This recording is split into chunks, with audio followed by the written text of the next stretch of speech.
Oi, gente, prontos para mais uma dose de bacon? É a última. Eu sei que vocês vão morrer de saudade, mas vamos terminar porque a gente tem muita coisa para ver ainda, tá?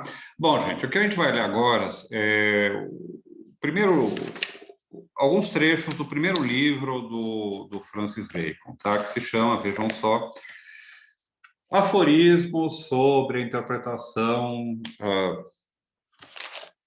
da natureza e do reino do homem, tá? E vocês vão ver, né, que, na verdade, o termo interpretação da natureza é um termo bem técnico, né, para o Bacon, né, que se opõe a um outro tipo de investigação. A gente não vai ler todo o Novo Morganum, claro, nem toda essa primeira parte, tá, que, como eu disse, é mais, digamos assim, teórica do que a segunda parte, onde a gente tem, digamos, tentativas de aplicação prática desses preceitos que ele vai estabelecendo, dessas regras gerais que ele vai estabelecendo, tá? Mas a gente vai ler alguns parágrafos importantes, tá? A gente vai ler primeiro os parágrafos do começo, do primeiro até o 19, que são uma espécie de preâmbulo, de programa, de apresentação dos objetivos, enfim, do espírito geral do livro, da obra, né? A gente vai ler depois um trecho curto, tá? 5 ou 6 parágrafos, do 38 até o 45, 46, se não me engano, que são aqueles em que ele apresenta o conceito de ídolos da tribo, de ídolos, né? Do intelecto, que na verdade depois vão ser comentados e desenvolvidos em vários parágrafos posteriores. Eu não vou ler eles, vocês podem ler em casa depois. O nosso objetivo é sempre aprender a ler um texto filosófico, né? E mostrar sempre também que um texto filosófico é muito mais rico do que ele pode parecer uma primeira leitura com menos instrumentos, né, para penetrar no texto, tá? E aí no final também vou ler um aforismozinho interessante lá do final, que é o 95, porque ele tem a ver com como os termos empirismo e racionalismo entraram nessa hora da filosofia e foram, digamos assim, usados de jeitos muito variados, né? Então vamos lá, minha gente. Deixa eu agora projetar para vocês minha telinha. Eu vou lá para o cantinho. Share screen. Vamos share our screen. Cadê o bacon? Tá aqui o bacon. Agora deve estar aparecendo para vocês. Cadê? Isso, agora apareceu para vocês. Vou me colocar aqui bem no altinho. Perdão, gente. Vamos lá. Vamos ler esses aforismos sobre a interpretação da natureza e o reino do homem, tá? Então, veja, a natureza é uma coisa e ela se contrapõe ou se complementa com o reino do homem, tá? Então, é todo um esquema, né, teológico que está por trás disso, da formação do Bacon, né? Não vou comentar sobre isso, mas vamos direto para os aforismos, tá? Primeiro, percebam que o livro é escrito em forma de aforismos, né? Não é um tratado. Bacon não era um filósofo, embora tenha um esboço de sistema dentro do Bacon possível, ele não era um filósofo sistemático, tá? E vocês vão ver que isso é mais comum do que parece, tá? Mesmo em filósofos muito sistemáticos, existe sempre o hábito de tomar notas, de ter cadernos, né? O Berkeley tem os seus cadernos de juventude, o Newton tem milhares de cadernos em que ele escreve coisas o tempo todo, completamente malucas, né? O Kant tem as suas reflexões, né? O Hegel escreve lá os seus diários, né? Assim, os filósofos muitas vezes recorrem, se não publicamente, pelo menos privadamente, ao aforismo, uma reflexão mais curta, e o Bacon transforma isso em um instrumento, tá? E a gente tem que entender isso, é claro, no contexto dele estar se opondo aos tratados, aquela forma pesada, rígida, né, que vocês aprenderam lá em História Medieval, que caracteriza as sumas teológicas, as sumas medievais, né, sobre os mais diversos assuntos, tá? Então vejam como é que abre, como é que começa o novo órgão. O homem, ministro e intérprete da natureza, faz e entende tanto quanto constata, pela observação dos fatos ou pelo trabalho da mente, sobre a ordem da natureza. Não sabe nem pode mais, tá? Então vejam que interessante que aparece aqui. Primeira coisa, né? O homem é ministro e intérprete da natureza, né? Ministro no sentido, digamos, religioso, né? O sacerdote, né? Ele é aquele que domina a natureza, aquele que está por cima dela. Há uma prioridade do homem em relação à natureza. O homem está numa situação privilegiada. E é por causa dessa situação privilegiada que ele é o intérprete privilegiado da natureza. E veja como a palavra intérprete aqui é importante. O intérprete é aquilo que pega algo em uma certa língua, no caso do Bacon, a língua da observação, a língua dos dados dos sentidos, e transforma isso em outra língua. A língua da teoria, a língua da ciência, a língua das regras, a língua do conhecimento das causas, e assim por diante. E vejam, qual é o conhecimento de fato que importa para sobre a natureza? É aquele conhecimento que é capaz de produzir uma modificação da natureza. É uma coisa muito pragmatista, tá? Um pragmatista do século, um pragmatista americano do século XIX, começo do século XX, diria: olha, se uma tese não tem qualquer pregnância, qualquer consequência real, então ela não é uma tese de fato sobre a realidade, ela não diz nada. A tese, por exemplo, de que há um elefante invisível aqui nessa sala, mas que eu não posso ver porque ele é invisível, ele é imaterial, ele está aqui, mas ele não é captado por nada, ele não modifica nada, é uma tese que não tem qualquer significado empírico, eu não posso traduzi-la empiricamente, eu não posso verificá-la empiricamente, não há qualquer dado empírico que a substante, né? A ideia do Bacon é um pouco esta, né? O nosso conhecimento da natureza, ele tem que ter essa tomada sobre a natureza, ele tem que encaixar-se com a natureza e ser capaz, então, de permitir que a gente modifique, molde a natureza segundo os nossos interesses. Então, o homem, ele faz e entende. Vejam como essas coisas vão juntas, né? Ministro e intérprete. Ele faz e ele entende, né? O fazer e o compreender. As coisas não vão separadas. Tanto quanto constata pela observação dos fatos ou pelo trabalho da mente. Vejam sempre essas duas, né? Não é o conhecimento vem dos sentidos. Não, o conhecimento vem dos sentidos e do trabalho da mente sobre a ordem da natureza. Não sabe nem pode mais, né?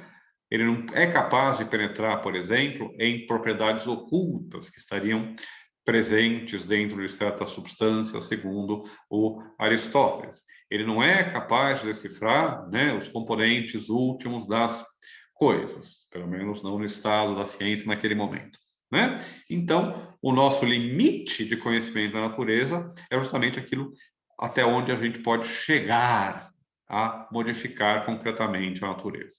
Mas veja, aquela ideia, né, de que a gente precisa de auxiliares. Nem a mão nua, nem o intelecto deixados a si mesmo logram muito. Todos os feitos se cumprem com instrumentos e recursos auxiliares de que dependem, em igual medida, tanto o intelecto quanto as mãos.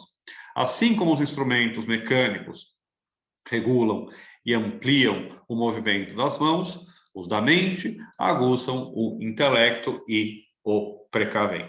Bom, vocês vão ver muitas vezes que nos modernos, né, termos como mente, entendimento, intelecto, razão, são usados às vezes como sinônimos e às vezes com sentidos diferentes. A gente sempre tem que investigar o que é que um certo autor adota, né? E aqui a gente percebe que o Bacon, por exemplo, adota uma distinção entre aquilo que é a mente, né, e aquilo que é o intelecto, né? Mente é, tradução do latim, mens, né? Parece ser uma faculdade mais ampla, mais geral, mais compreensiva, mais interpretativa do que simplesmente o intelecto, que parece ser, então, a gente não tem o texto vai depois revelar isso, né? Mas a gente não tem o texto, a gente já pode supor, né? Uma propriedade mais analítica, né, que disseca os dados, tabula, né, e não propriamente interpreta, compreende, formula hipóteses e assim por diante.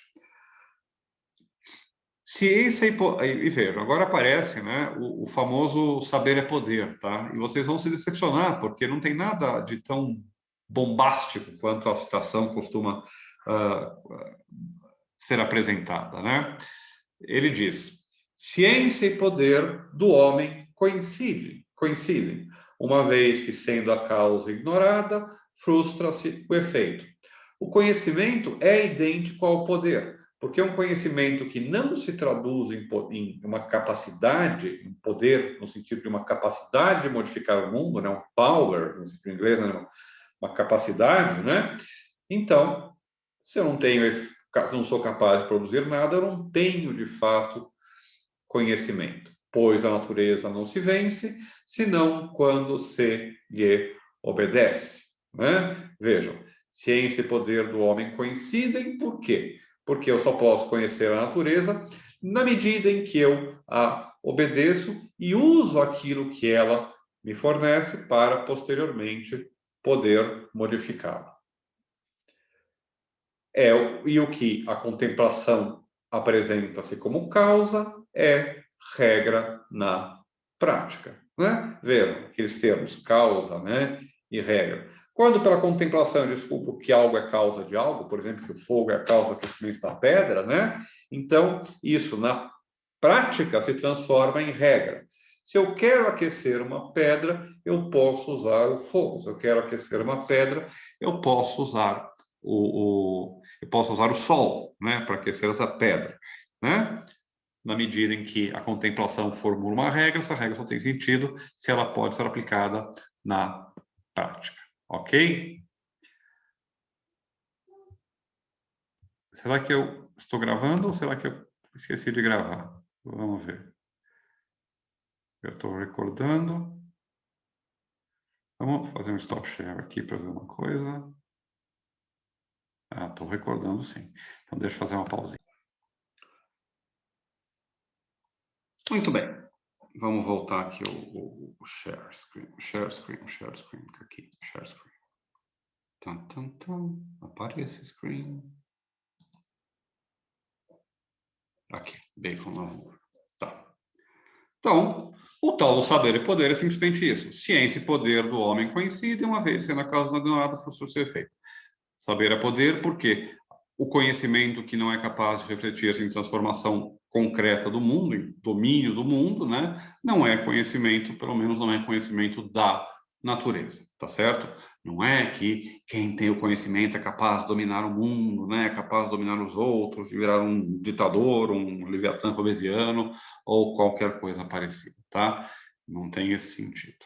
É simplesmente apontar o caráter prático do nosso conhecimento. E agora vamos vamos para o próximo, né?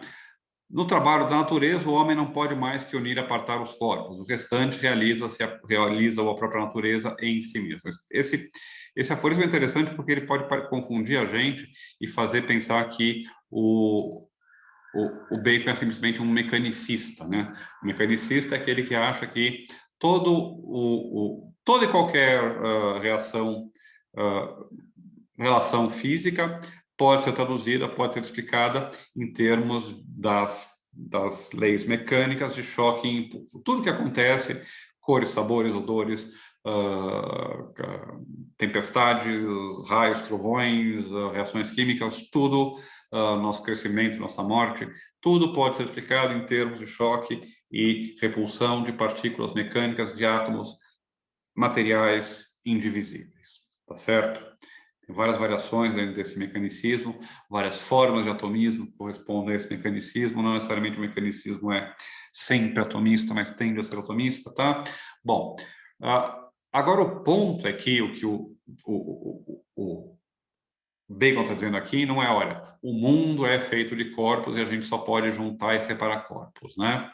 Isso é a teoria do Hobbes. O Hobbes vai dizer basicamente que o que a gente faz é manipular corpos, né? A filosofia é basicamente uma teoria dos corpos, né? O corpo civil, o Leviatã, o corpo material, né? Do homem, o De Corpore, né? Que é o livro dele, assim por diante. Corpo, né? Bom, o que a gente pode fazer é só isso, mas isso não significa que a natureza se resuma só a isso, tá? O restante realiza a própria natureza em si mesma, né? Se eu esfrego um pedaço de metal e um pedaço de pedra para gerar uma faísca que faz o fogo, né? o processo que eu estou colocando é puramente mecânico, é de choque, atrito, contato, né? Explicado pelas leis mecânicas. Mas há um processo químico, digamos assim, a ignição, a faísca, a partícula elétrica, que vocês queiram, Bacon não saberia dizer, mas um processo no interior dos corpos que produz um certo resultado. A natureza realiza isso, né? E não o homem. O homem produz um certo movimento de apartar e unir corpos e isso produz certos resultados, né? Eu produzo o movimento de bater o leite em um balde, né? E a natureza que vai separar para as propriedades que tem aquele líquido, né? O leite, o soro e assim por diante, tá? Então, ele não está dizendo que na natureza existem apenas relações mecânicas, ele não chega a ser um mecanicista. Há uma discussão, alguns dizem que sim, alguns dizem que não, eu acho que não, por causa de justamente coisas como isso, né? A minha leitura é antimecanicista, né, de trechos como esse, tá? Blá, blá, blá, nada assim muito interessante, vamos pular um pouquinho, tá? E vamos pular para o aforismo 9 já, tá? Isso aí. Muitas coisas interessantes, mas vamos lá já para o 9. Veja, no 9 ele vai dizer: a verdadeira causa e raiz de todos os males que afetam as ciências é uma única. Né? Ele tem uma teoria do erro científico. Qual é a raiz do erro científico? Por que a gente não chega ao conhecimento? Enquanto admiramos e exaltamos de modo falso os poderes da mente humana, não lhes buscamos auxílios adequados.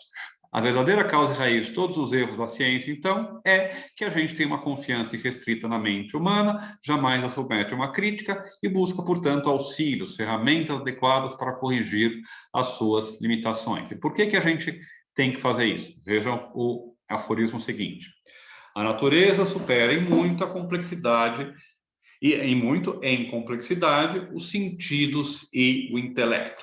A natureza é infinitamente complexa, os nossos sentidos, nosso intelecto são finitamente limitados, né, nas suas capacidades. Todas aquelas belas imeditações, especulações humanas, todas as controvérsias são coisas malsãs e ninguém disso se apercebe. O que ele quer dizer com isso? Ele fala, se a gente começar a tentar penetrar nos segredos da natureza, indo além daquilo que a natureza é capaz de revelar para a gente, indo além daquilo que a gente é capaz, interpretando os dados dos sentidos, nós temos especulações, né, belas e que são meditações, né, e que, no fundo, não nos dizem nada. Por isso, né, as ciências de que elas dispomos são inúteis para a invenção de novas obras. E, do mesmo modo, a nossa lógica atual, a lógica aristotélica, né, assim, silogismo do sujeito, estrutura do sujeito, verbo, predicado, é inútil para o incremento da ciência. E vejam, uma das coisas que é importante é, quando os modernos criticam a lógica do Aristóteles, eles quase nunca estão dizendo que a lógica do Aristóteles está errada. A lógica do Aristóteles está certa. O problema não é que ela não é correta. O problema é que ela é estéril. O problema é que ela não diz nada de novo, ela não cria conhecimento. Ela é sempre uma ars discerende e jamais uma ars inveniendi. Ela é sempre um meio de exposição e jamais um meio de descoberta. O que eu tenho num silogismo? No silogismo, o conteúdo da conclusão deve estar, de algum modo, contido nas premissas iniciais, né? Portanto, eu nada digo a não ser aquilo que já é conhecido. Por isso, a nossa lógica atual é inútil, não porque ela esteja errada, mas porque ela não produz incremento das ciências. Tá certo? Muito bem. Então, vamos lá.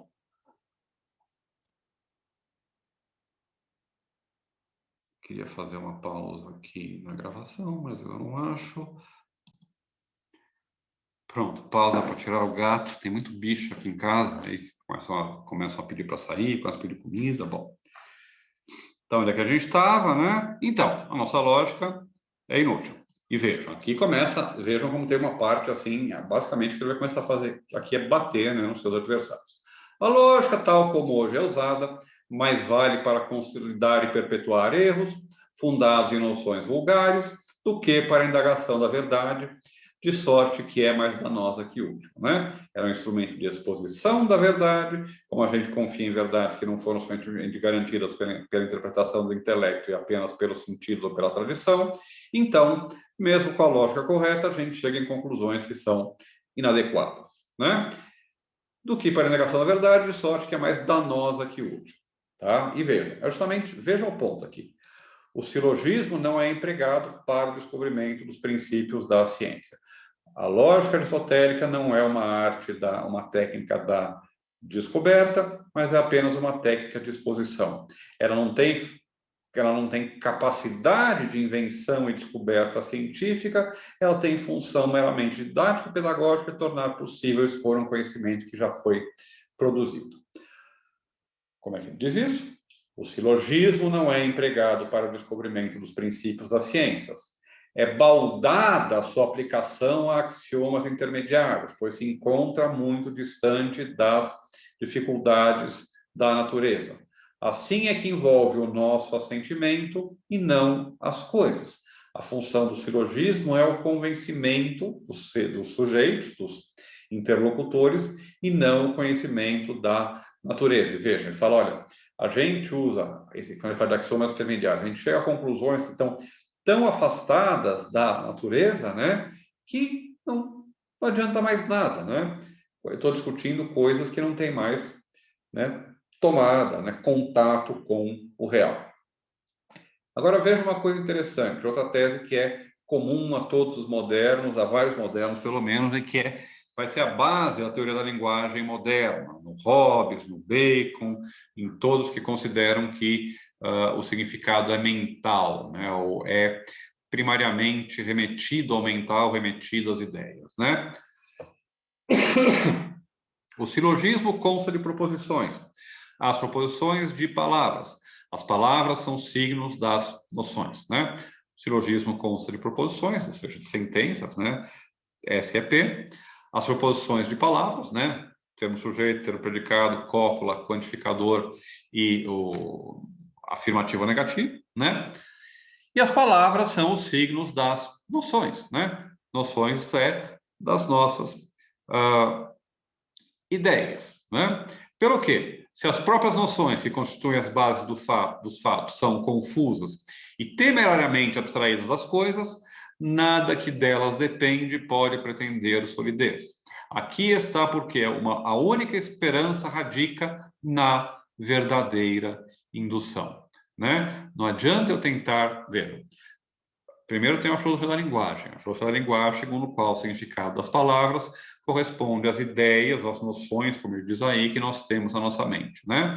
Então, por exemplo, o significado da palavra xícara, né? A palavra xícara aponta ou remete, referencia essa xícara, porque ela corresponde, o significado dela é uma ideia na minha mente. E a ideia na minha mente de xícara, né, que é o significado da linguagem, corresponde no mundo real a isso. Mas é claro que nós, seres humanos, somos capazes de formar muitas ideias que não correspondem ao mundo real. Ideias de grifos ou de animais fantásticos, ideias de paisagens que nunca existiram, ideias de propriedades ocultas dentro das coisas, e assim por diante, né? Então, a gente entra num mero, numa mera verborragia conceitual, né? E a única esperança radica na verdadeira indução, isto é, em estabelecer o significado das palavras, o significado das noções, daquilo que a gente tem na nossa mente, né? A partir de uma indução verdadeira dada na experiência. Aí ele critica, né, as noções aristotélicas, né? Não há nenhuma solidez nas noções lógicas ou físicas. Está tudo errado, né? Bom, vamos em frente. Blá, blá, blá, tá? Agora, vamos chegar, dar uns pulinhos e chegar aqui no... Opa, pulei. Chegar no 19, tá? Agora, então, se está tudo errado, né? O que eu posso fazer? Como é que a gente vai solucionar isso? Perdão, gente.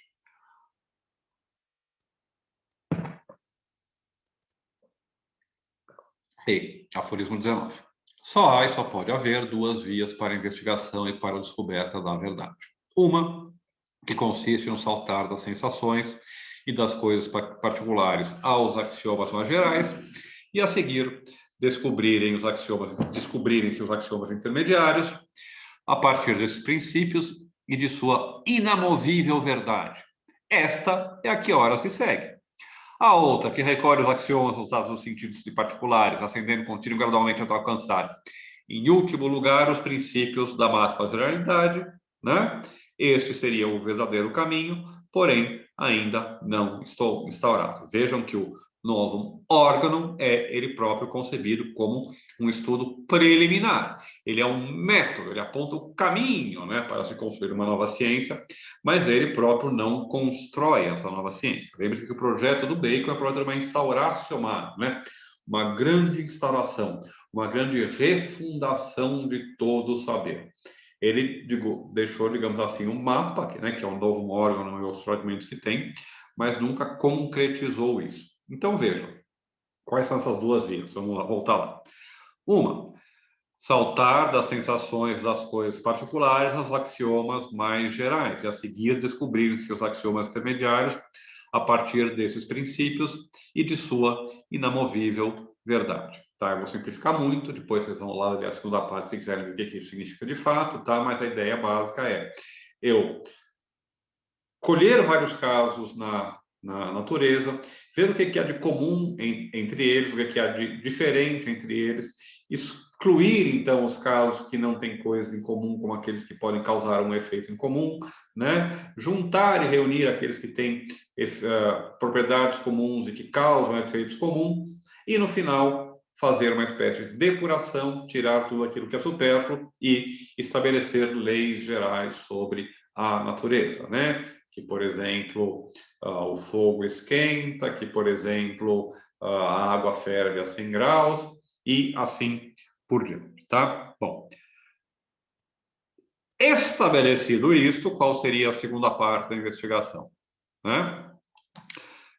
Recolher os axiomas, os dados, os sentidos, né? Isto é, pegar esse conhecimento e transformar ele em um sistema, ascendendo continuamente até alcançar, em último lugar, os princípios de máxima generalidade. Né? O que seria uma metafísica pro Bacon? Seria praticamente, né, uma teoria dos princípios mais gerais utilizados na explicação científica, né?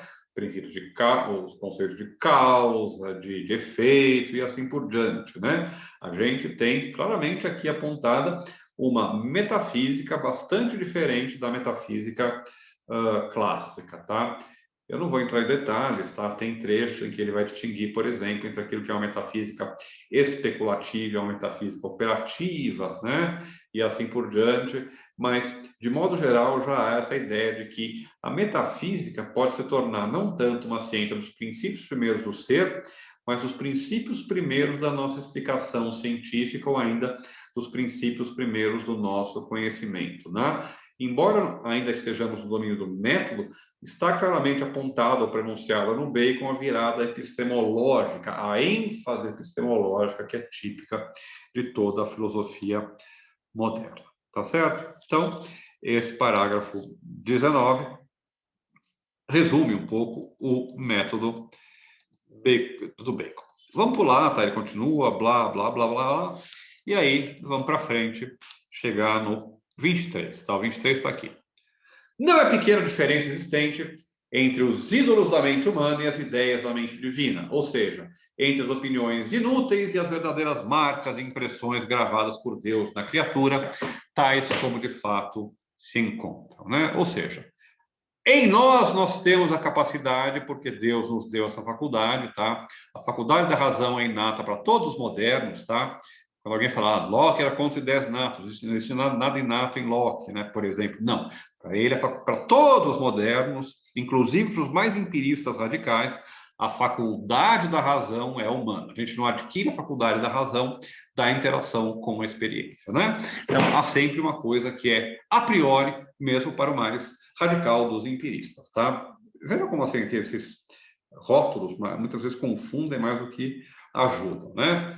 Então, qual é o problema aqui, né? O problema é que nós nos guiamos pelas sensações e formamos muito rapidamente ideias que não correspondem à realidade, ao invés de aperfeiçoar nosso intelecto e produzir um conhecimento verdadeiro que, de certa forma, se assemelha, né, àquele conhecimento divino, aquele conhecimento que é, então, perfeito. Deus, ao ser onisciente, tem um conhecimento perfeito do mundo real, porque Deus sim é capaz de cortar o mundo real nas juntas, né? Ele sim sabe quais são os conceitos que se aplicam corretamente ao domínio das criaturas, né? Como de fato aparece aí. Vamos um pouquinho para frente, mais alguns aforismos, tá? 2 ou 3, e logo em frente, né, ainda na página, nessa mesma página, vocês encontram lá o aforismo 26, tá? Para efeito de explanação, chamamos a forma ordinária da razão humana voltar-se para o estudo da natureza de antecipações da natureza. Isso é o que os homens sempre fizeram até agora para Bacon, tá? Os homens olhar para a natureza, viam uma coisa lá, mais ou menos assim, e chutar, ó. Vou tirar uma teoria a partir disso, né? E aí, é claro que se enganava. Por quê? Era um intento temerário e prematuro. Faltou a paciência do método. E a que procede de forma devida, a partir dos fatos, designamos por interpretação da natureza. Bacon chama o tipo de investigação da natureza que ele propõe, não, como faziam os antigos, de uma antecipação da natureza, um chute sobre a verdadeira natureza da natureza, perdão da redundância, mas sim justamente como uma interpretação da natureza, uma capacidade de dar sentido e de transformar em algo que possa ser compreendido em arcabouço teórico mais amplo, né? Transformar os dados, os sentidos, os dados da experiência em algo que possa ser compreendido em um arcabouço teórico mais amplo, que é garantido pela mente, pela aplicação correta do método, tá certo? Vamos pular um pouquinho agora, tá? Vocês vão tomar um café, fazer uma pausa, né? Podem fazer, tá? Perdão que eu vou suar o nariz.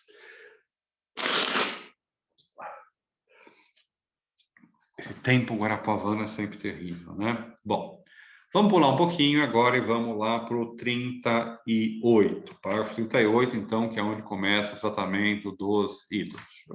Vai sendo prenunciado antes, e aí no 38 ele aparece lá, aqui, né?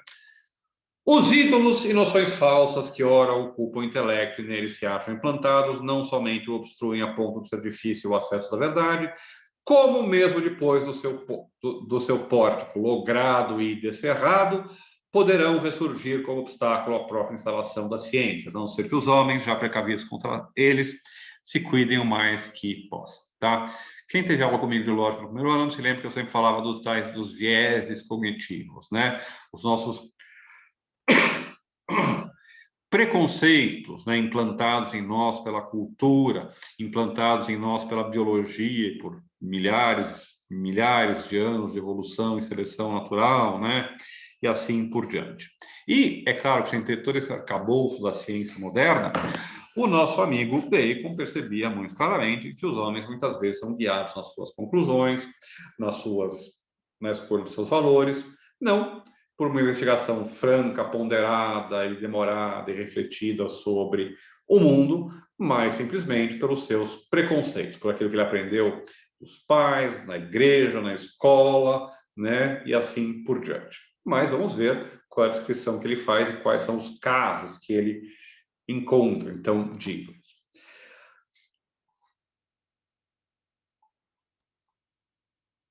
São 4, vamos lá para o próximo, né, o 39. São de 4 gêneros os ídolos que bloqueiam a mente humana. Para melhor apresentá-los, lhes assinamos nomes a saber: ídolos da tribo, ídolos da caverna, ídolos do foro e ídolos do teatro, né? Quais são esses ídolos? Vamos pular um pouquinho lá, né? Os ídolos da 41, os ídolos da tribo estão fundados na própria natureza humana, na própria tribo ou espécie humana, né?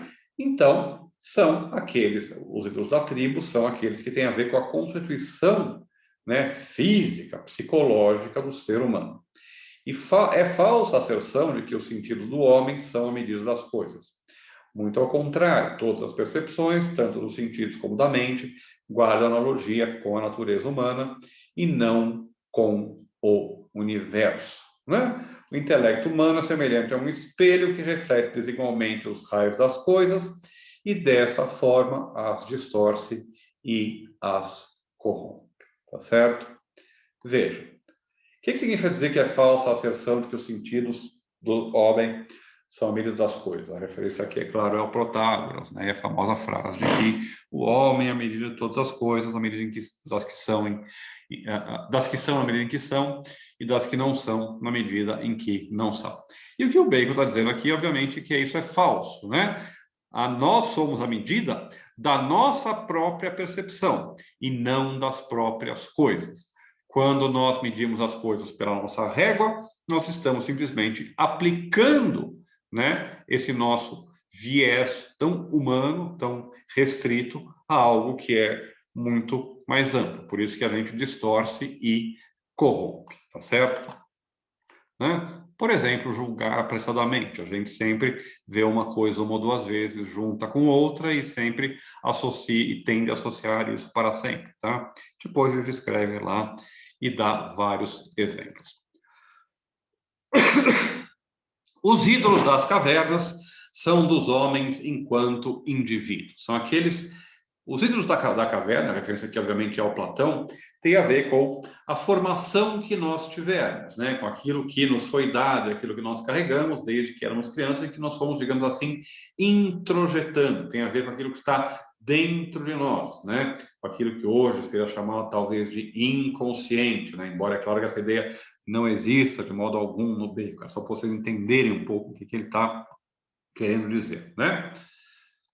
Pois, cada um, diz ele, além das aberrações próprias da natureza humana em geral, tem uma caverna ou uma cova que intercepta e corrompe a luz da natureza, né? Se eu, por exemplo, aprendi, sei lá, que não existe... se eu sou um homem do século XVII e eu aprendi que, por exemplo, homens de cor diferente da minha pele, ou abaixo do Equador, não são homens como eu, porque não têm uma alma como a minha, ou são diferentes, né? É muito difícil, mesmo que eu tenha contato com eles e perceba que eles agem, se comportam, têm valores, né? E são em tudo iguais e semelhantes a mim, né? Que eles sejam iguais e semelhantes a mim, né?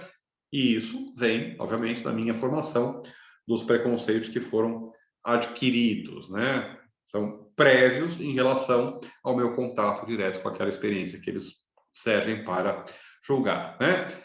Seja devido à natureza própria e singular de cada um, né? A gente tem simpatias e antipatias, né? Uma pessoa que é tímida e calada pode não gostar de alguém que é extrovertido e falante, né? Seja devido à educação, à conversação com os outros, né?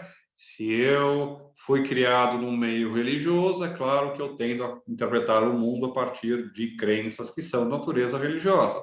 Se eu tendo a conversar sempre, por exemplo, de política com pessoas que têm uma opinião política que é a mesma sempre, que é igual a mim ou aqueles com os quais eu fui criado, provavelmente eu vou reproduzir essa opinião política, né? Seja ela de esquerda, de direita, de centro, o que vocês quiserem. Seja pela leitura de livros ou pela autoridade daqueles que se respeitam e admiram. E aqui a crítica é muito clara, né, aos antigos, né? Se eu quiser investigar a natureza, não adianta eu ler Plínio ou Aristóteles, né, ou Alexandre de Afrodísia ou Simplício, o que eles têm a dizer, né? Eu tenho que procurar o mundo real, né? E assim por diante, né? E ele vai, então, descrevendo vários casos diferentes, né? E vejam que interessante e bonito esse trecho, né? Seja pela diferença de impressões, segundo ocorram em ânimo preocupado ou predisposto, ou em ânimo equânime e tranquilo, de tal forma que o espírito humano, a gente tende a ter juízos mais ríspidos ou rígidos com quem a gente não gosta e ser mais generosos com quem a gente gosta, né? Isso é óbvio, né? Bom, tal como se acha, de tal forma que o espírito humano, tal como se acha disposto em cada um, é coisa vária, sujeita a múltiplas perturbações, e até certo ponto sujeita ao acaso, né?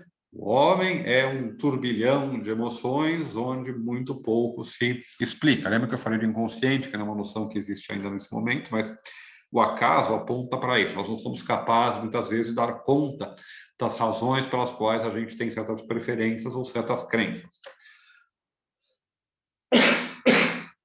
Por isso, bem proclamou Heráclito que os homens buscam em seus pequenos mundos e não no grande ou no universal, né? Nós nos encerramos no nosso pequeno mundo, né? E tentamos interpretar a totalidade a partir do nosso ponto de vista. Há também os ídolos provenientes, de certa forma, do intercurso e da associação recíproca dos indivíduos de gênero humano entre si. Aqui chamamos ídolos do foro, devido ao comércio e consórcio entre homens, né? Comércio não apenas o comércio monetário, de bens, né? Mas o comércio de ideias, o comércio de culturas, o comércio de hábitos, comidas, gostos e assim por diante. E vejam o que é central, né? Na ideia dos ídolos do foro, um tema que aparece também, por exemplo, no Hobbes ou no Locke, é a linguagem, e o fato de que a linguagem nos engana, nos desvia do reto conhecimento. Uma tese que é aparentemente tão moderna, que as pessoas associam, por exemplo, com Wittgenstein, ou com Freire, ou com os filósofos da linguagem ordinária de Oxford, na verdade, ela está presente o tempo todo, ao longo da história da filosofia, desde a antiguidade, né? A gente pode encontrar coisas assim nos estoicos, por exemplo, né? Mas, sobretudo, nos modernos, né? Vejam, com efeito, os homens se associam graças ao discurso, e as palavras são cunhadas pelo vulgo, tá? Os homens se associam graças ao discurso.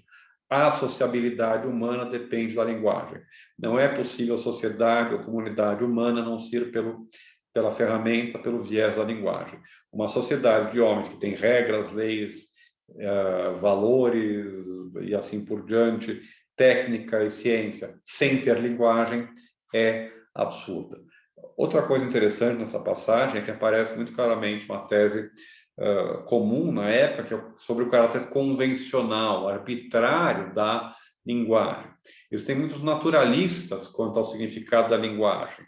O exemplo mais óbvio é aquilo que aparece no Crátilo do Platão, né?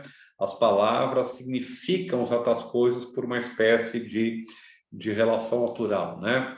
Os exemplos mais clássicos são as onomatopeias, né?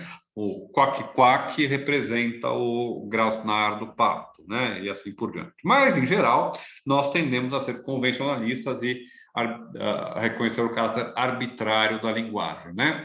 Qual é o problema do caráter arbitrário da linguagem? Que quem faz a linguagem não são cientistas, filósofos ou dicionaristas. Quem, pela primeira vez, estabelece o significado de uma palavra é a pessoa comum, são as pessoas comuns, né?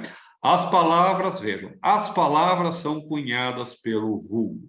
Então, quem primeiro usou a palavra causa, efeito, força, movimento, substância, não foi um filósofo, não foi o Aristóteles, não foi o Newton, Galileu ou Bacon, né? Foi uma pessoa qualquer lá no foro, conversando. Foi no boteco, né? A gente poderia chamar os ídolos do foro de os ídolos do boteco, né? Aquele que você pega quando está conversando, né, com os outros. E vejam, vejam a crítica, né, sobre esse enfeitiçamento, esse desvio que a linguagem exerce sobre nós.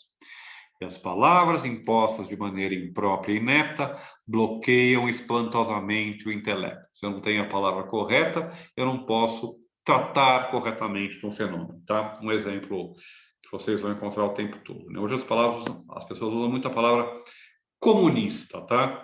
Se você discorda de alguém, por exemplo, de um certo político, que é, obviamente, de direita, né, por exemplo, então você é um comunista, né? O espectro do pensamento político para essas pessoas se divide em aqueles que estão certos, como eu, e que apoiam um certo político, e todo o resto, e aí todos os outros são comunistas, né? Então, enfim...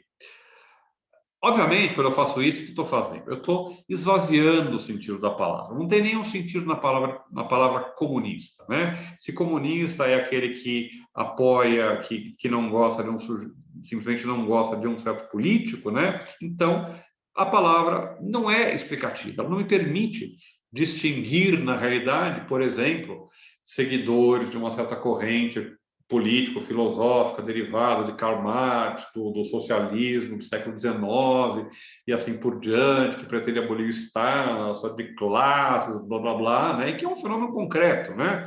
Comunista significa alguma coisa, né? Um comunista, o comunismo, são coisas que definem realidades concretas, né? Quando a gente usa a palavra como o vulgo para significar qualquer coisa que eu não goste, né? Eu estou esvaziando o significado dessa palavra, né? Nem as definições, nem as explicações com que os homens doutos se imunem se defendem em certos domínios restituem as coisas ao seu lugar, né? Não adianta alguém vir falar que aquele é o uso errado, porque o uso está estabelecido e não vai ser revogado pela autoridade do especialista ou do cientista, né? A falta de respaldo de autoridade do especialista não é um problema que a gente encontra só no século XXI com o negacionismo científico, mas também lá no século XVII com o nosso amigo Bacon. Ao contrário, as palavras forçam o intelecto e o perturbam por completo. E os homens são, assim, arrastados a inúmeras controvérsias, a inúmeras e inúteis controvérsias e fantasias. A gente tem que fazer, então, para ter um conhecimento adequado do mundo, uma terapia linguística, usar conceitos que são claros, corretos e cujo conhecimento cujo conteúdo é compartilhado por todos nós de maneira inequívoca, tá certo? Bom, há, por fim, ídolos que migraram para o espírito dos homens por meio das diversas doutrinas filosóficas, também pelas regras viciosas da demonstração, né? Então, qual é o quarto tipo de ídolos? Os ídolos do teatro, né? A filosofia, né? As doutrinas filosóficas, os sistemas filosóficos e a retórica e a dialética utilizada por esses filósofos, que para Bacon nada mais são do que teatros, do que peças, né? Podem ser divertidas, podem ter muita fantasia, muita imaginação, revelar muitas qualidades, né? Coerência, continuidade e completude, assim por diante, mas são imaginárias. São imaginárias porque estão separadas do real, né? São os ídolos do teatro, por parecer que as filosofias adotadas ou inventadas são outras tantas fábulas, produzidas e representadas, que figuram mundos fictícios e teatrais, né? Blá, blá, blá. Aí ele vai falando, né? Explica, então, do que são, de como esses ídolos nos levam a enganos, né? Se eu já tenho uma filosofia prévia adotada, é claro que eu não posso abordar a natureza de maneira desinteressada e imparcial, né? Pronta para a descoberta e a invenção, porque eu já tenho, digamos assim, respostas, um jeito prévio de responder, de preparar as respostas, de produzir respostas que não me permitem, de fato, investigar a natureza. Eu sei que esse vídeo, como todos, estão ficando um pouco longo, vocês estão cansados. Então, para terminar, eu só quero que a gente pule lá na frente, né, para a página, vamos ver, vamos procurar aqui, Ctrl F, 95, aqui na página 57 do manuscrito, página 63 da edição dos Pensadores, tá? Vejam como as palavras empíricos e racionalistas, a ideia de empirismo racionalista, aparece de um jeito bastante diferente do que vai ser depois levado para a tradição e para a historiografia filosófica, tá? Os que se dedicaram às ciências foram os empíricos ou dogmáticos, né? Deixa eu dar uma pausa aqui, porque eu quero só conferir uma coisa no texto em inglês. Não, pause share, não. Eu quero pause recording. Não, tá ok. Tá correta a tradução, foi só uma impressão minha. Vamos lá. Os que se dedicaram às ciências foram ou empíricos ou dogmáticos, tá? E vocês vão ver que depois esses dogmáticos passam a ser, lá na frase seguinte, chamados, identificados como os racionalistas. Os empíricos, à maneira de formigas, acumulam e usam as provisões. Os racionalistas, à maneira das aranhas, de si mesmos, das aranhas.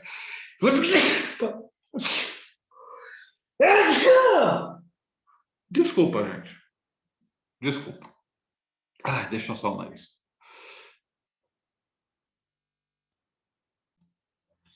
Desculpa por isso, gente, mas gravar aula e não saber editar tem essas coisas. Se eu soubesse, eu cortava, mas não vou, então. Vamos terminar. Os que se dedicaram às ciências foram ou empíricos ou dogmáticos. Os empíricos, a maioria das formigas, acumulam e usam as provisões. Pegam os sentidos, né, usados sentidos, recolhem, né, e usam. Os racionalistas, à maneira das aranhas, de si mesmos extraem o que lhes serve para a teia. Eles tiram, veja a metáfora, né? Assim como a aranha estende uma teia a partir de si mesmo, né, do seu próprio corpo que sai, os racionalistas também fazem isso. A partir do seu próprio intelecto, eles estendem uma teia, né, que abrange tudo, né? A abelha representa a posição intermediária. Recolhe a matéria-prima das flores, do jardim e do campo, com seus próprios recursos, a transforma e com seus próprios recursos, a transforma e a digere. Não é diferente o labor da verdadeira filosofia, que não se serve unicamente das forças da mente, nem tampouco se limita ao material fornecido pela história natural ou pelas artes mecânicas, conservado intacto na memória. Mas ele deve ser modificado e elaborado pelo intelecto. Por isso, muito se deve esperar da aliança estreita e sólida, ainda não levada a cabo, entre essas duas faculdades, a experimental e a racional, né? Racionalistas são como aranhas, empíricos são como formigas, né? Uns tecem teias de si mesmo, outros só recolhem, guardam, não fazem nada. O que importa é ser como a abelha. A verdadeira filosofia não é nem racionalista, nem empirista nesse sentido, ela é uma outra coisa. Ela recolhe os dados dos sentidos, mas os transforma e os utiliza para si mesma, produz coisas que são úteis para ela. Vejam essa imagem, né? Nós não somos nem formigas, nem aranhas. Nós somos abelhas. E vejam, né? Por isso, muito se deve esperar, né, da aliança entre essas duas faculdades, a experimental e a racional, né? Nada, não existe assim, empirismo é experiência e racionalismo é razão. Não, né? Conhecimento é sempre uma união entre observação e razão, entre experiência e entendimento, né? E a questão é sempre em que medida, né? E qual é a natureza dessa união? E já para dar um spoiler, tá? Racionalistas acham que há um contínuo, né, entre a experiência e a razão, ou entre a sensibilidade e o intelecto, né? A razão, a experiência nada mais é do que um pensamento imperfeito, enquanto o intelecto é, digamos assim, a experiência perfeccionada, né? E no caso dos empiristas, né, o caminho é o contrário, né? Ou eles pressupõem que há, aliás, não é o caminho contrário, não é essa continuidade, há uma separação radical entre aquilo que é o domínio do intelecto e aquilo que é o domínio da razão. Nesse sentido, e apenas nesse segundo sentido, a gente pode chamar Bacon e também depois dele Hobbes, Hume e assim por diante, de empiristas, né? Porque para eles há uma divisão, há um limite, há duas faculdades distintas e heterogêneas que não se confundem, que, portanto, a toda a metodologia do Bacon devem ser, digamos assim, entrelaçadas artificialmente, né? Que são a sensibilidade e o entendimento, né? Não há solução de continuidade entre elas, né? Aliás, há uma solução de continuidade, não há continuidade entre elas, né? Há, de fato, duas capacidades heterogêneas presentes no homem, né? Mas depois, quando a gente for ler o Descartes e o Kant, isso vai ficar mais claro, tá? Então, ficamos por aqui. Leiam o restante do Novo Mora, é um livro muito interessante, tá? Eu peguei alguns trechos aqui só para dar um gostinho do Bacon e da filosofia do Bacon para vocês, tá? É isso, se cuidem, até mais. Vamos lá aqui dar um stop share e Tchau, tchau, minha gente. Vamos também stop recording. Tchau.